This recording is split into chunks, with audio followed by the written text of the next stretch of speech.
Ang totoo po, kahit minsan gusto ko pong manood ng TV, siguro po, ibig sabihin ng Panginoon sa akin, anak, yung oras na para sa TV, itulog mo na lang. Wala po akong pinanunood, kundi talaga pong paghimlay ko, pagpikit ng mata ko, napakamasarap po ng tulog ko. Talaga pong tulog na tulog, payapang-payapa. Subalit sa kabila ng sarap ng tulog, sa bawat oras ng panalangin, ginigising ng aking mga mata, ang aking diwa, pinatitindig niya kaming mag-asawa at kami ay nananalangin. Maraming salamat po mga kapatid. Ayoko na pong bumaba dito. Subalit, damang-dama ko po ang bawat isa ay may damdaming magbahagi ng mga hiwagang kanilang nakakamtan. Maraming salamat po at muli ay magandang umaga po sa inyong lahat.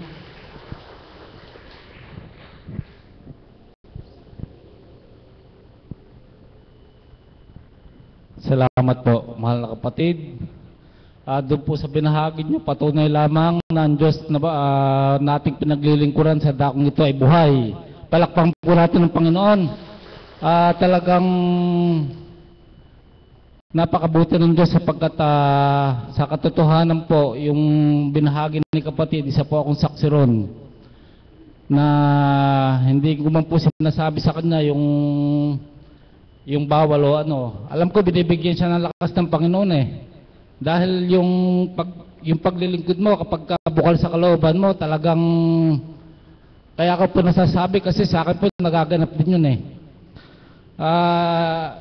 pinahintulutan siya, wala nga po ako kanina, sa 9 siya ako, dumating ako mga alas 9. Naabutan ko po yung kabiyak ng puso ko si kapatid ng Manet na parang nag-aararo sa harapan namin sapagkat inapawan nga po ng tubig. So, banayad lang po.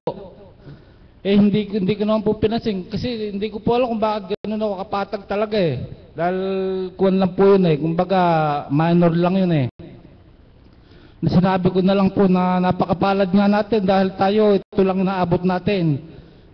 Kagaya ng binahagi ni kapatid na nakikita natin yung mga kapatid natin na inaanod ng baha, nasa bubong o kalahati ng bahay, nakalubog. Yun lang po, tingnan natin, magpapurit, magpapasalamat tayo sa Panginoon sapagkat tayo nasa patag.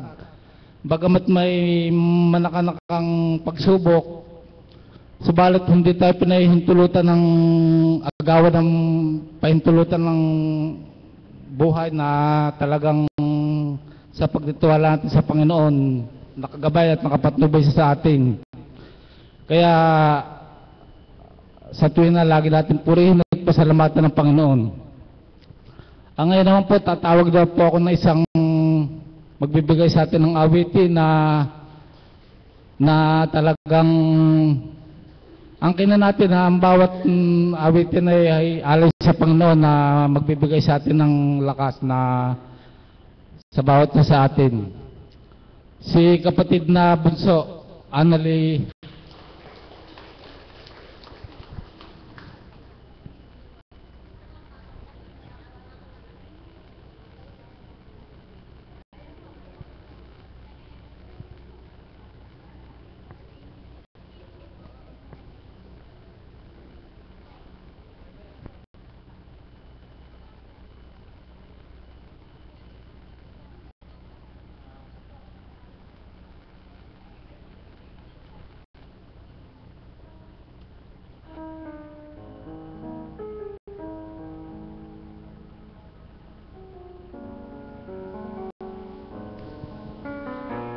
Isang mapagpala at maulang umaga po sa tanghaling ito. Buhay po ba ang Diyos? Tunay nga pong buhay ang ating Panginoon sapagkat muli, bagamat maulan, masungit ang panahon, tayo pong lahat ay pinahintulutan niya makadatal sa tahong ito upang malibos sa inyong masalitang banal makapagbibigay pag-asa sa ating lahat. Amen po ba? Kaya po, handugan ko po kayo ng awitin at ang ating Panginoon.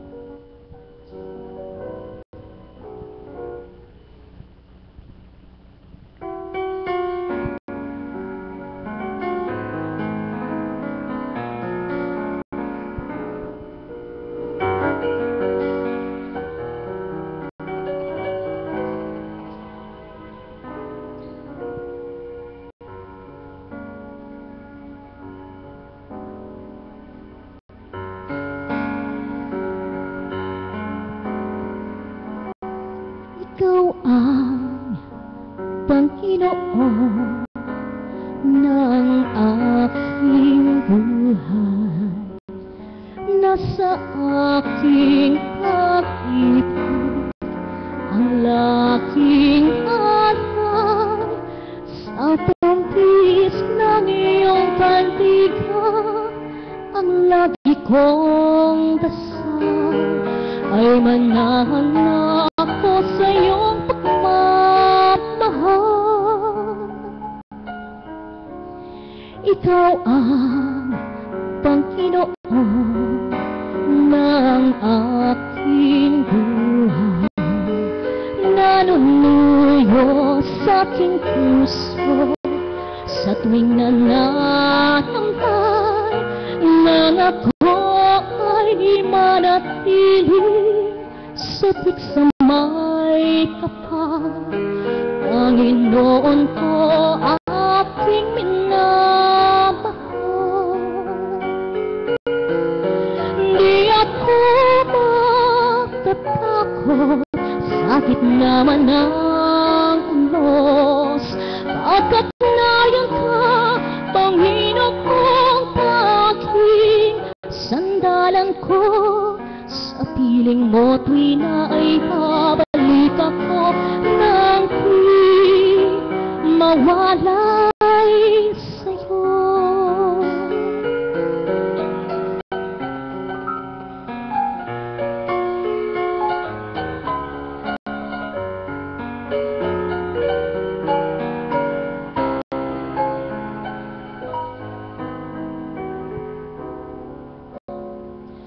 Ikaw ang Panginoon ng aking buhay.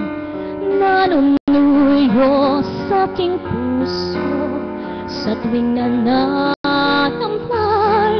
nang ako ay manatili sabik sa may kapal. Panginoon ko aking minamahal. Di ako matatakot sa gitna man ng unos, pagkat nariyan ka, Panginoon aking sandalan ko. Sa piling mo tuwi na ay babalik ako nang di mawalay sa'yo. Di ako matatakot sa gitna man ng unos, pagkat nariyan ka, Panginoong aking sandalan ko. Sa piling mo tuwi na ay babalik ako nang di mawalay sa'yo. Ikaw lamang,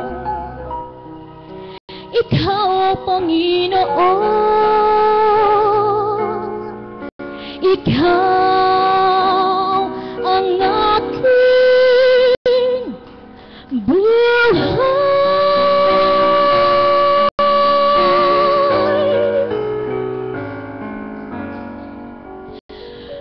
Patuloy na umaasa, patuloy na kumakapit sa Panginoon. Sino nga po bang walang pinagdaraanan? Kagaya po ngayon, yung dalawang anak ko po, nagdudumi, nagtatae nung Sabado pa po. Magpasa hanggang ngayon, hindi pa po mainam ang pagdudumi. Subalit, nananalig po ko ito'y dala ng panahon. Amen ba, Mother? Audio po ng damdamin ko na tawagin po ang aking mahal na shepherd, kaya tinatawagan ko po ang aking mother upang andugan pa po kayo ng isang awitin.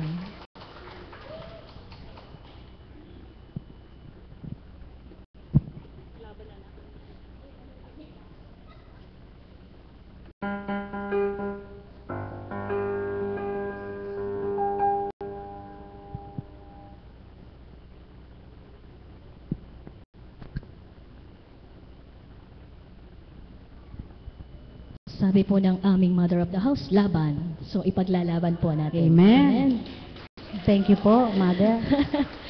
Sabagat ang mensahe po kahapon ng Banal na Espiritu, sino nga po bang hindi dinadarang sa apoy? Ano po?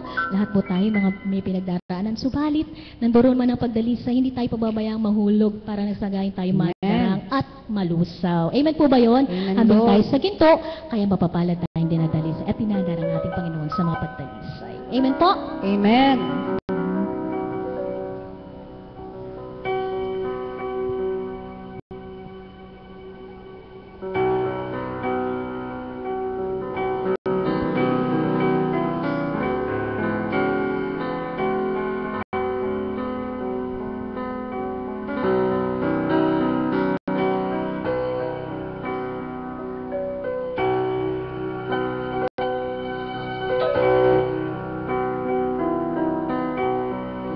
Ikaw ang pag-asa, nasa iyo ang ligaya, sa piling mo, ang buhay ko ay nagbago.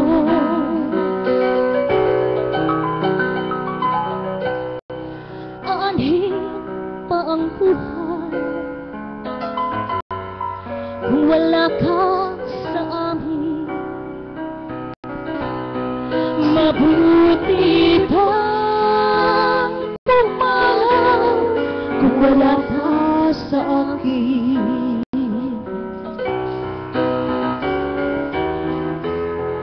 Ano man ang pangyari, alam ko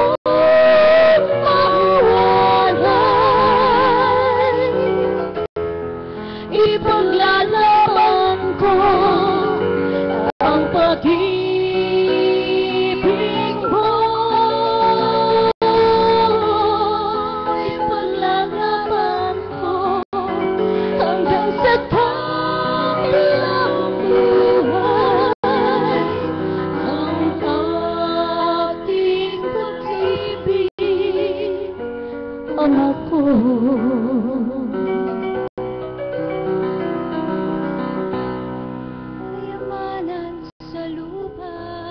Palakpakan niya po natin ang Panginoong Diyos na buhay. Mabuti man pumanaw kung wala ka sa akin. Ano man ang mangyari, ayaw kong mawalay. Ipaglalaban ko ang pag-ibig mo. Ipaglalaban ko hanggang sa kabilang buhay ang ating pag-ibig, Ama ko.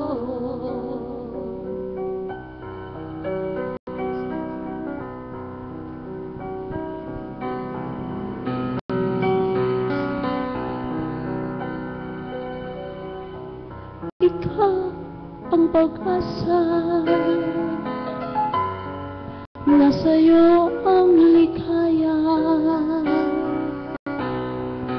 sa piling mo, Ama, buhay ko ay nagbago.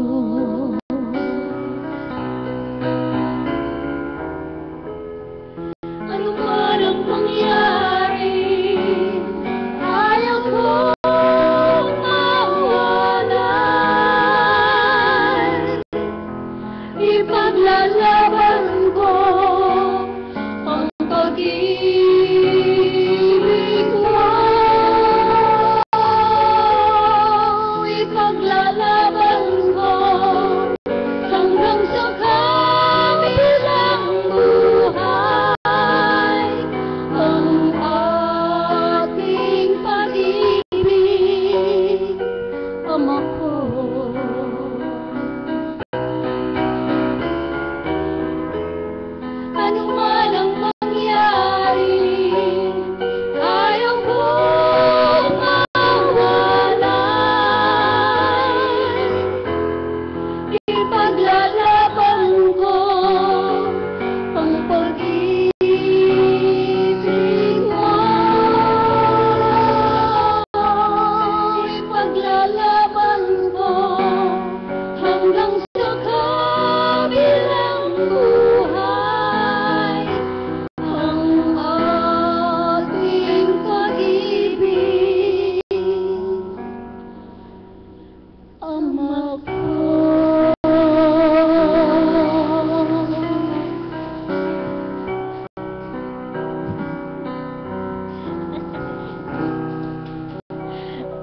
marami na udyok din po sa kanya na kantahin yun, ano? Kaya po siya tinawagan. Maraming salamat po.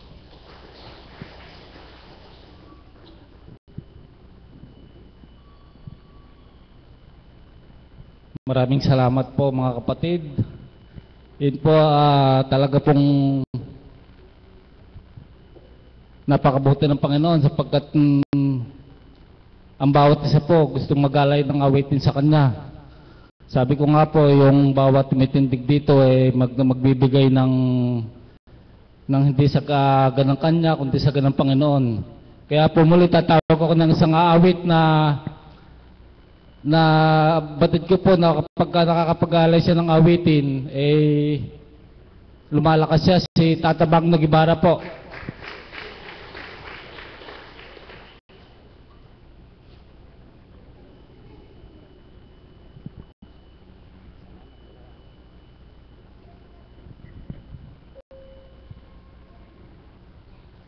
Magandang mapagpalang umaga po ngayon sa inyong lahat at sa ating Divine Mercy, sa ating Apo Kunsing na kinalugdan, at sa inyo mga kapatid na pasyente, tagasunod, sa ating mga alagad.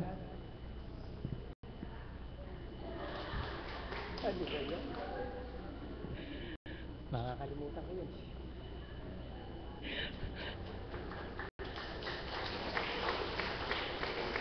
Lalong-lalo na po sa ating mga kapatid na Kap 1, 2, 3!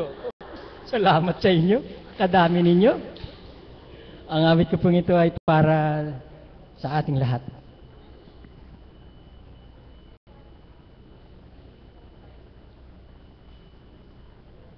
Giliw ko'y pakinggan, awit ng mapanglaw, na nagdulot sa isang pusong nagmamahal.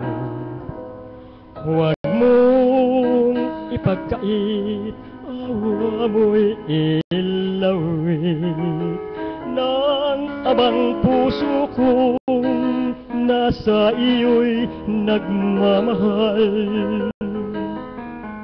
Dungawin mo, Jesus, ang nananambitan, kahit isang sulyap mo man lamang iyong idampulay.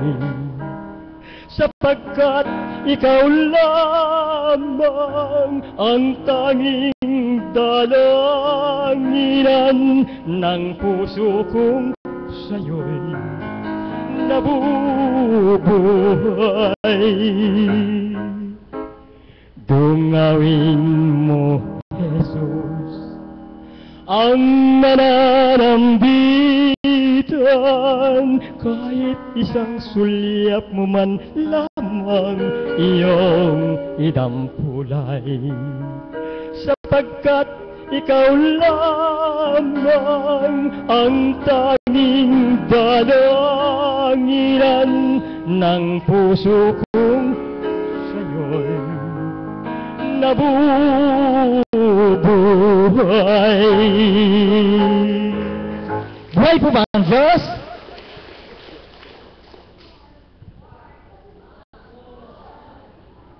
Sige, pagbibigyan kayo. Ang puso ko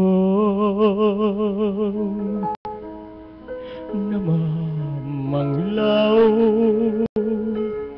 pagkat ayaw mong dinggin man lamang. Araw-gabi dalangin ko na magbalik ang tunay na pag-ibig mo. Nasaan ang iyong awa sa puso ko? na naghihintay at umaasa nang dahil sa iyo hanggang may hininga di na magbabago ang sumpang ikaw lang ang iibigin ko. Di ka na labag, di ka na naawa,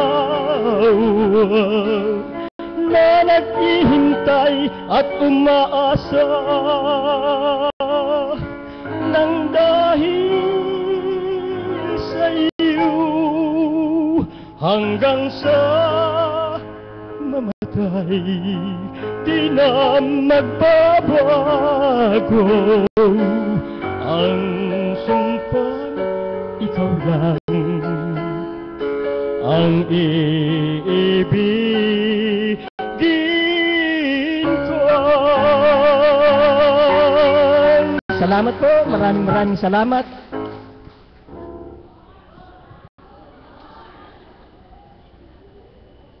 Naubos na kanta ko. Ikaw ang sandigan ng buhay dito sa templo mong hinirang. Ikaw ang tunay na patnubay sa lahat ng iyong nilalang.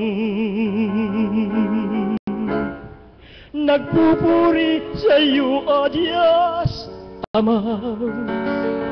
Buong mundo, ikaw ang pag-asa. Panginoong Hesukristo ang banal, tinubos ang sanlibutan. Dakilang layunin ay dinggin lahat ng mabuti kunin. Ilayo mo kami sa dilim, liwanag ng buhay ay kamtin. Buhay na Diyos, kami nagpupugay, nagpupuri sa iyong kabunyian. Makunin mo ng iyong kabanalan, ang sa iyo'y nagmamahal. Salamat sa mapagpalang kamay, pinawi mo itong karamdaman.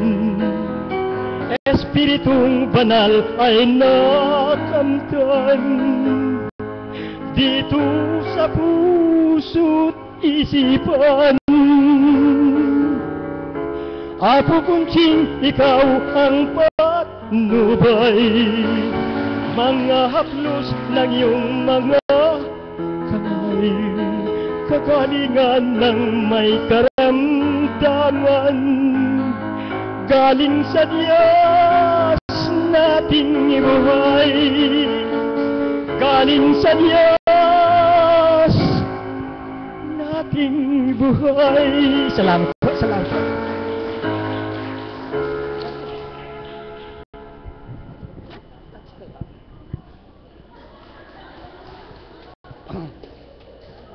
Maraming salamat, Tata Magno. Nakapag-chart na naman po siya.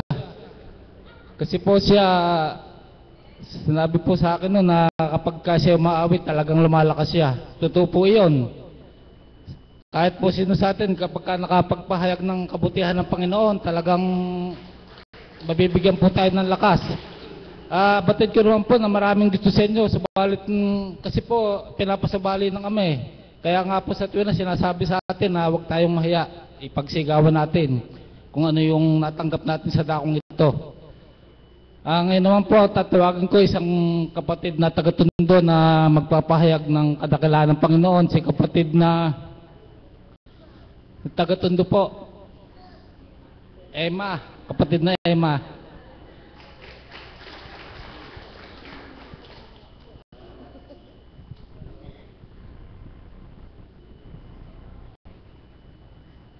Ama, ikaw nakakabatid, lahat ito ay katotohanan.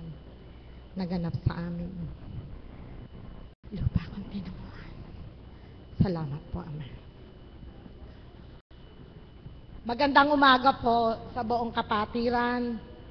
Sa mahal na Apo Kunching, ang tunay na kinalugdan. Alam niyo po kahapon, ang ibabahagi ko sa inyo, gaano po kadakila ang Ama sa pamamagitan ng mahal na Apo Kunching. Kahapon po, ang lakas-lakas po ng ulan sa amin. Ang tubig po talagang halos pumasok na sa loob ng bahay.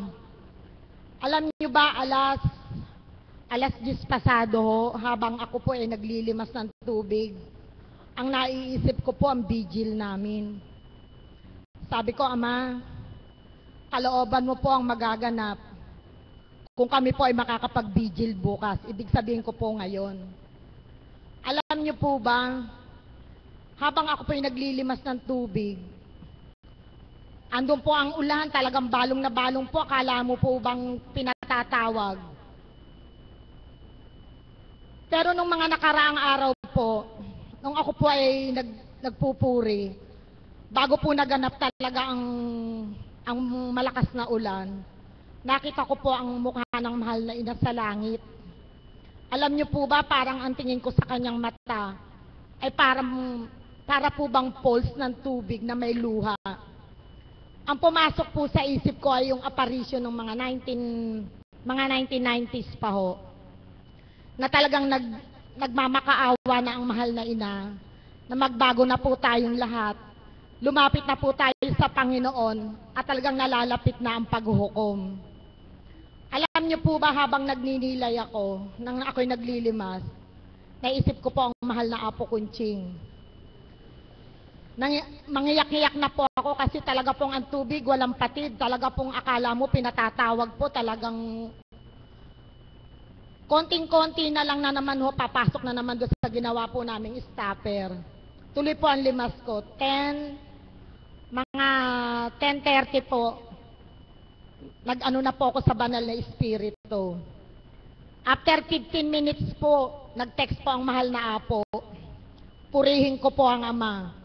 Ang tinura niyo po sa akin, huwag magamba, huwag matakot, hihinto na ang ulan.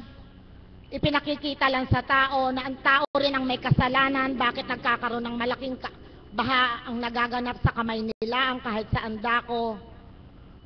Dahil ipinakikita lang niya na ang tubig na pinupuntahan ay punong-puno na ng basura, gaya daw po ng ating ugat, na pag ito'y barado, puputok ito, hindi makaandar ang tubig at ang dugo. Purihin ko po ang Ama, tunay na kay dakila niya. After 1 hour po, huminto po ang ulan hanggang gabi. Tuwang-tuwa po ako, sabi ko, totoo pong walang pagkabula ang lahat ng tinuturan ng mahal na Apo. Lahat ng hiwaga ay pinakikita niya sa amin, na kung saan nung kami ay nagbibigil, lagi niya sinasabi, ang nakikita po niya ay tubig. Totoo po ito. Pag nakita niyo po ang lugar namin, ang mga binaha, talaga pong malulumbay kayo. Subalit purihin ko po ang Ama, tunay na kay dakila niya. Narito po muli kami upang magbigil. Hindi niya po kami pinahintulot ang hindi kami makagampan. At pinupuri ko po ang mahal na Apo sa kanyang kabutihan. Lahat po ng kanyang ituturan. Pag nilayan lang po natin lubusan, ito po'y nagaganap ngayon sa ating kasalukuyan. Salamat po, mahal na Apo. Tunay na kay buti niyo. Salamat po.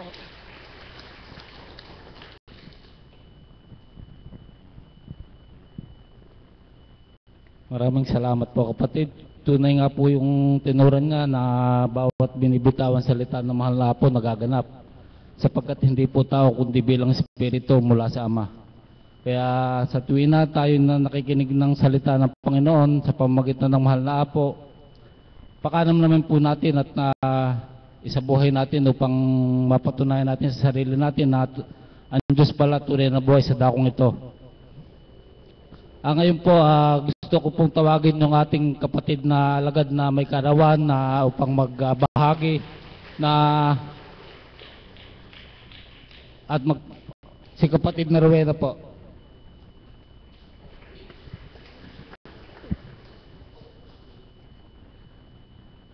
Ang aking papuri at parangal sa iyo, dakilang Ama, ay aking pong ibinabalik sa oras na ito. Sa araw na ito, nahandog mo na muli dinagdagan mo ang taon ng buhay ng aking katauhan bilang iyong hinirang sa dakong ito sa 6 na taon na iyong pinagkaloob ang pandamang mainam upang ikaw ay aking makilala at maramdaman sa buo kong katauhan upang isuko sa iyo ang aking buhay. Sa bawat araw mapaglingkuran kita ng buong katapatan. Pinupuri kitang walang hanggan at walang katapusan. Amen. Buhay po ba ang Diyos? Holiday po ngayon, di po ba? Bakit po? Amen. Birthday ko po kasi holiday. Amen po ba? Pero wala po akong mapapakain sa inyo eh. Meron po pala, ang Ama po. Ang Ama po, tunay nga pong napakadakila ng ating Ama sa lahat ng kahiwagaan na ipinagkaloob niya po at pinasilay sa amin bilang kami mga hinirang niya.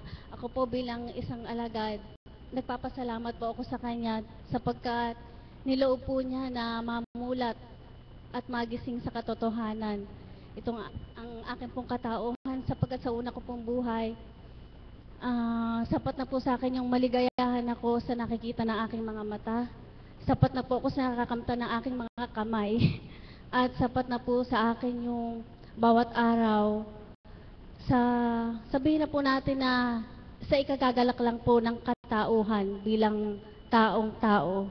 Subalit sa patnubay ng Ama at sa kadakilaan po niya, nagpapasalamat po ako sa Kanya sapagkat ngayon po kahit na po hindi na po mabibili ng salapi o anumang kayamanan yung kagalakan na ipinagkakaloob niya po sa akin. Amen po ba? Sino po bang nakakadama ng ganon din?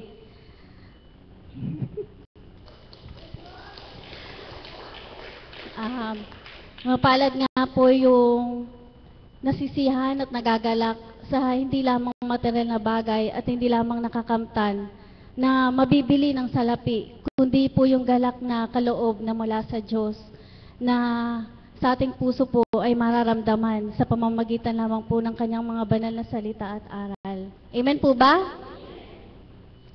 Nung nakaraang mga 3 linggo po ang nakalipas, may pagsubok po akong nakamtan. Pinahintulot po ng Ama na hindi po ako makalakad. Masakit po yung paa ko. Subalit, sa pamamagitan lamang po ng pagdulog sa Kanya at pagtatapal ng atsuete, naginawahan na po ako. Subalit yung pinagdaanan ko po, batid ko po na kung iba po ang makakadama, siguro po magpapa-hospital na o dili kaya po ay mangangamba na sapagkat halos po talaga pong masakit, nanunuot po sa buto yung sakit at kirot. Subalit sa patnubay po ng Ama, pinagkaloob niya po na ang kagaling ay makamtan ko. Sabi ko nga po, siguro talagang kalooban to sapagkat malapit na po yung kaarawan ko. At bilang Kanya pong anak na nagtiwala sa Kanya, batid ko po na niloob niya po yon upang magpurit, magpasalamat po ako sa Kanya. Amen po ba?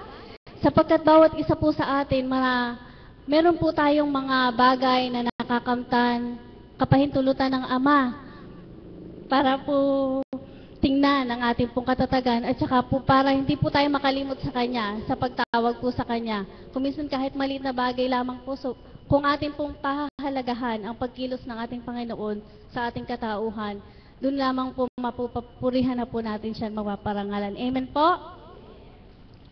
Ano pa nga po ba? Nais niyo po ba akong umawit? Baka po umulan na naman. Sige po. Dito na lang po ako harap. Give thanks with a grateful heart.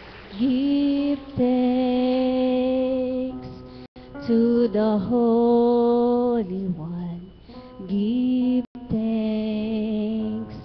because He's giving Jesus Christ, His Son. Give thanks with a grateful heart. Give thanks to the Holy One. Give thanks because He's given Jesus Christ, His Son. And now let the weak say, I am strong. Let the poor say, I am rich because of what the Lord has done for us. And now let the weak say, I am strong. Let the poor say, I am rich because of what the Lord has done for us. Give thanks. Give thanks. Give thanks.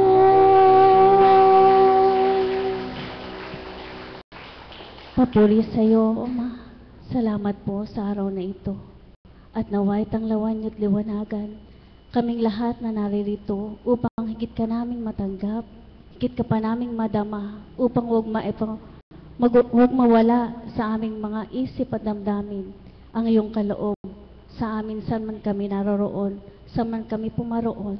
Ikaw ang maging gabay at patnubay ng lahat ng naririto, gayon din ang lahat ng natanglawan sa dakong ito at nakadama sa iyong banal na Espiritu, huwag nang mawalay pa kailanman. Amen.